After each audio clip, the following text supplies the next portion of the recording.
League of Legends. The name is recognizable by almost any gamer worldwide, and the esports scene has its hype as well. They're just going to pile straight up towards those super minions in the base. You can see who's coming in there. Peke is desperately up towards the Nexus. Kevin is going to be able to go towards him. He's trying to do it, but meanwhile they're in the base. Yellowstar's trying to defend them in the base. Peke is trying to take the Nexus down. Is anyone going to be able to deal with this one? Catches him with another axe. He's very low. They're pushing on the Nexus to his Peke is back to get it. I do not believe it. Peke's stuck in there. I'm like, even though I only have a mat on the floor, I think he's in the bed. Oh, Faker maybe in trouble here. Deathmark tries to clean it up for Ryu. Oh, look at the cleanse, look at the moves. Faker, what was that? Faker with a huge play, the QSS. I can't believe I just saw he that. actually won that duel. I can't believe that SK happened. Telecom I'm just lose my charges into the KT bullet. He's low on mana as well, and they actually just ran out of resources in the duration of this brawl. Such a long fight, really crazy one there, but Elder going to be on the table soon. Looking for the play again. One Double time get on tagged. Impact on the front line. Here comes Smoothie going for the knockup. They might catch in. Yes, they do. Biofrost is down. Smoothie's going to trade his life as well, though. 4 versus 4. No supports alive. No Guardian Angel for Meteos, whereas TSM still have 2. The Weaver's Wall! Weaver's Wall catches off a couple. Now can they have the follow-up damage? A couple of stuns come in. They've got Bjergsen, and they shut him down with a 1600 damage crit. Can they get double? Low. Meteos, another knockup, trades his life, but it does. Gets the GA. Double killing them all. kills everybody. They've got 3. Impact goes down. An ace for TSM. Double lift turns around the fight, staying alive, so much patience, bides his time, and he takes over. And these death timers are massive. The wave they have in the bottom side might be able to end the series. So here they go. They've got 4 members alive. Biofrost just... Esports are a rising phenomenon across the globe. You may have heard about esports yourself, but know very little about them. My name is AJ, or BlazingLegendEX, and I am here to teach you what esports are, or more specifically, what the pro gaming scene of League of Legends is. Esports are, by definition, a multiplayer video game played competitively for spectators, typically by professional gamers. This may sound ridiculous. How in the world can this possibly be popular? Well, I propose a similar question. Why is it popular to watch traditional sports such as football, baseball, or basketball at home? Following a favorite team or player? Regional pride? Easy entertainment? Many esports fans watch professional gaming events for the same reasons. Watching other people play video games has been a source of entertainment long before professional gaming became popular. Ever since YouTube launched in 2005, people have been recording their gameplay and uploading it online for other people to see. We are now currently at a point where, according to Nielsen, a database with global information, data, and measurements, in 2017, 64% of the US population ages 13 and up play video games on some device today. In addition, 2 of the top 5 most subscribed channels in 2017 were gaming related. Watching video games is definitely popular, so esports, the professional gaming scene, has a role in this as well. Players enter tournaments and compete against the best of the best to prove themselves and potentially win some cash in a prize pool. There are many different games that are played professionally, and pretty much any competitive multiplayer video game has an esports scene. Super Smash Bros. Melee, League of Legends, Fortnite, and Overwatch are arguably the most popular as of this recording. Over time, these events have grown more and more popular, getting the likes of Shaq, Steve Aoki, and Magic Johnson to invest in teams. The Cleveland Cavaliers, Houston Rockets, and Golden State Warriors are famous NBA teams who have also created their own esports organizations. The Cavs have 100 Thieves, Rockets have Clutch Gaming, and the Warriors have the Golden Guardians. Firstly, you may be wondering, what is League of Legends? Also known as LoL, it is currently the most popular multiplayer video game in the world. In 2017, there were at least 81 million unique players around the world that played at least once per month.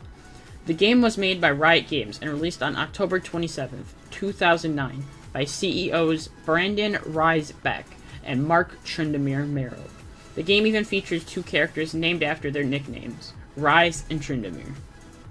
At first, League of Legends didn't exactly have the most positive reputation. It was thought to be a ripoff of the more popular game at the time, Defense of the Ancients, or Dota. However, it slowly became much more than that. League of Legends is a fast-paced, competitive online MOBA, or a massive online battle arena, that pits 2 teams of 5 players against each other.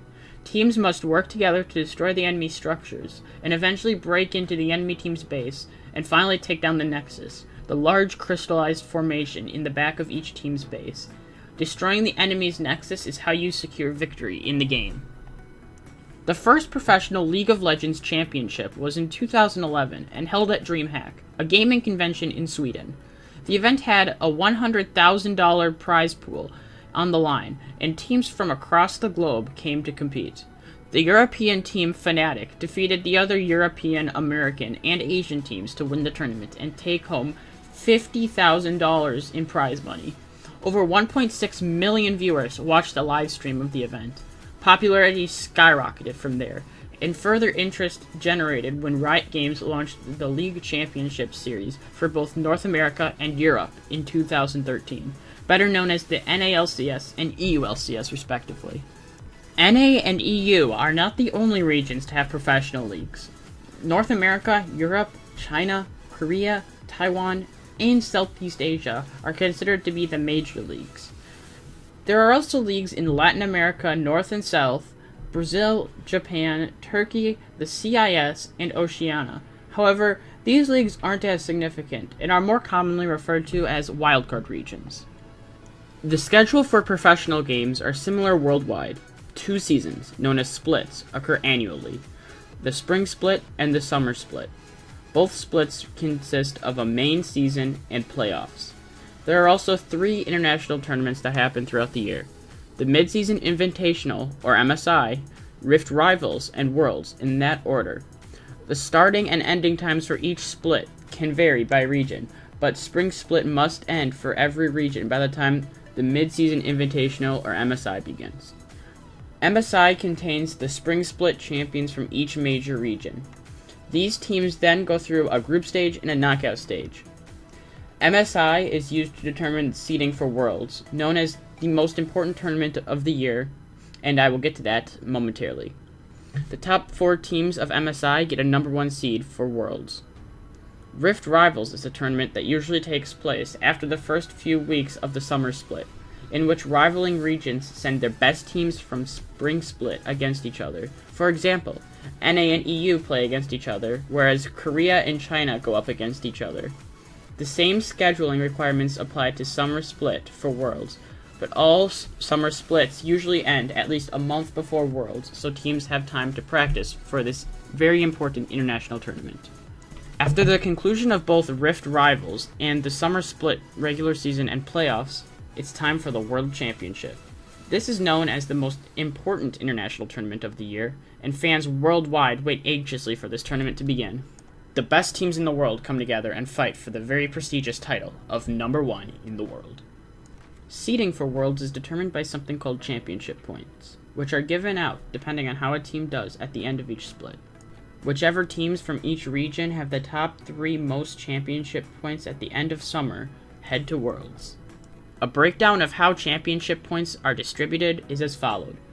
The first place team from summer split automatically qualifies for Worlds, regardless of how many championship points they would have at the end of this season. In addition to that, summer split gives out more points for each position than spring split does, therefore summer split is often regarded as the more important split, and placement matters more to many teams for this split. Spring split is often seen as a testing ground because of this. Many teams will test things out like new rosters and see if players mesh well together in the spring split or not, and then changes will be made accordingly in the summer split.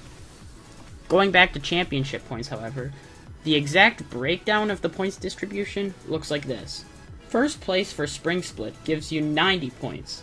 Second place earns you 70, third place earns you 50, fourth place earns you 30, and fifth and sixth place both get you 10 points. Placing 7th through 10th place gets you absolutely nothing. As previously mentioned, summer split gives you an increase in points compared to spring split. Winning summer split is an automatic qualification for Worlds, as I mentioned previously. Getting second place in Summer is 90 points, which is equal to winning Spring Split. Third place in Summer is 70 points, fourth place is 40 points, fifth and sixth place is 20 points, and 7th through 10th place once again give you no championship points.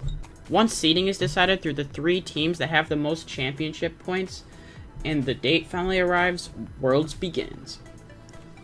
This tournament is a bit more lengthy than the previous ones, seeing as there is both a play-in stage, a group stage, and a knockout round. The play-in stage comes first, featuring 12 teams, the 3rd seed from China, Europe, Taiwan, and North America. The other 8 teams come from the wildcard regions, Brazil, the CIS, Japan, Latin America North, Latin America South, Oceania, Southeast Asia, and Turkey.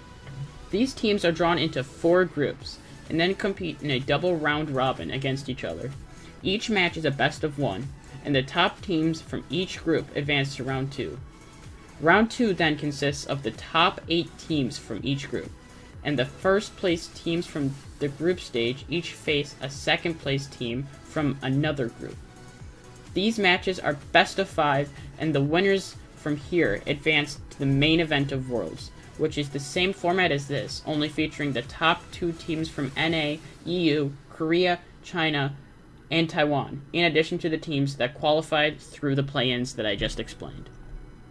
That's Worlds for you. A brief recap would be that the wildcard regions, in addition to the 3 lowest seeds from the major regions, get together and fight in a smaller tournament. The winner of this tournament advances to the actual tournament of Worlds, in which another group stage takes place, and then a knockout round takes place, and in this knockout round, that is where the world champion is determined. You should now have a decent understanding of MSI, Rift Rivals, and the World Championship, in addition to having a decent understanding of the spring and summer splits. That's pretty much all you got for League of Legends esports. You may still be wondering, however, how popular are these events truly? Do people actually attend these in person? Well, I have news for you. Riot hosts their tournaments in different regions annually. Last year, Worlds was hosted in China. The World Finals was held in the Bird's Nest in Beijing, which is the same exact place that hosted the 2008 Summer Olympics, holding a capacity of 91,000 approximately. The place used to host the Olympics was packed to the brim with League of Legends fans. Surprising? I also have to agree. Now, esports and traditional sports share many similarities. Today, just like in traditional sports, esports teams have a huge array of staff members at their arsenal, such as coaches, analysts, managers, agents, social media managers. However, you may be possibly wondering, how does someone get on a professional team? How do you get noticed? And where do many of these players begin? Well, other than being noticed in a random online match by some team's current player or staff member, a new league scene is up and coming for young talents. University League of Legends, or ULOL. For the past couple years, Riot has been hosting a campus series where colleges can form their own teams and compete against other schools, much like NCAA sports, such as NCAA basketball or NCAA football. The prize for this tournament is scholarship money, which is a prize well worth competing for most college players. Several players who started out in ULOL have been able to sign with NALCS teams after the conclusion of their ULOL career. A couple examples are support players JJ and Biofrost. JJ is currently signed with the professional team FlyQuest, and Biofrost is currently signed with the professional team Counterlogic Gaming. Both players actually played for the University of Toronto. Hundreds of colleges across the US compete in ULOL for the chance to compete in the University League of Legends playoffs, which contains the top 4 teams from the North, South, East, and West regions. In addition to this, one neat fact is that Robert Morris University in Illinois is the first school to offer a scholarship designed for talented League of Legends players who wish to potentially join their team. More and more schools are starting to join this route and offer scholarships for their League of Legends teams as the ULOL scene gains popularity. That about wraps up the basics of the League of Legends esports scene. The future for esports is bright too. By 2020, it is estimated that the esports industry as a whole will be valued at about $1.5 billion US, and the 2022 Asian Games have been confirmed to include some esports-related events. More and more money is being pumped into the scene as well. ESPN, Disney, Coca-Cola, and Amazon are just a few of the very popular brands that have invested in the esports scene, and the list just keeps growing as time goes on. I hope I could clear up this new phenomenon for you if you weren't too familiar with it before watching this, and there's still many more details you can learn if you wish to look even more in depth online, which I highly recommend you do if any of this sounded fun or exciting. Just a quick reminder that esports is not limited to just League of Legends. There are tons of games out there with an active esports scene, and I encourage you to look out there, and if League of Legends didn't necessarily interest you, find a game that does. Find a player that plays that game professionally, and just give the scene a shot. See what it is about esports that makes people enjoy it so much, and see if you can join that crowd as well.